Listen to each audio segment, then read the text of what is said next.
नाशिक जिल्ह्यातील भाविकांच्या बसला उत्तर प्रदेशच्या कानपूर जवळ पहाटे अपघात झाला। या अपघातात एका भाविकाचा मृत्यू झालेला असून वाहन चालक गंभीर जखमी आहे, तर काही भाविक किरकोळ जखमी असून त्यांना कानपूर येथील शासकीय वैद्यकीय महाविद्यालय व रुग्णालयात उपचारासाठी दाखल करण्यात आले।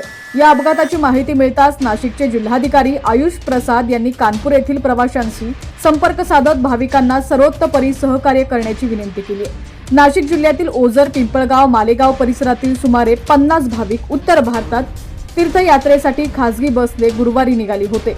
त्यांच्या बसला पहाटे कानपूर जवळ अपघात झाला। अपघाताची माहिती मिळताच जिल्हाधिकारी आयुष प्रसाद यांनी कानपूर जिल्हाधिकारी यांच्याशी संपर्क साधला। त्यानंतर जखमींना कानपूरच्या शासकीय वैद्यकीय महाविद्यालय व रुग्णालयात दाखल करण्यात आले। त्यांच्या मदतीसाठी अप्पर अधिकारी दर्जाच्या अधिकाऱ्यांची नियुक्ती करण्यात आली आहे। दरम्यान निफाडचे आमदार दिलीप बनकर यांनीही जिल्हाधिकारी आयुष प्रसाद तसंच कानपूर येथील प्रवाशांशी संपर्क साधत अपघातातील जखमींची विचारपूस करून त्यांच्यावर आवश्यक ते वैद्यकीय उपचार त्वरित मिळण्याबाबत सूचित केलेलं आहे।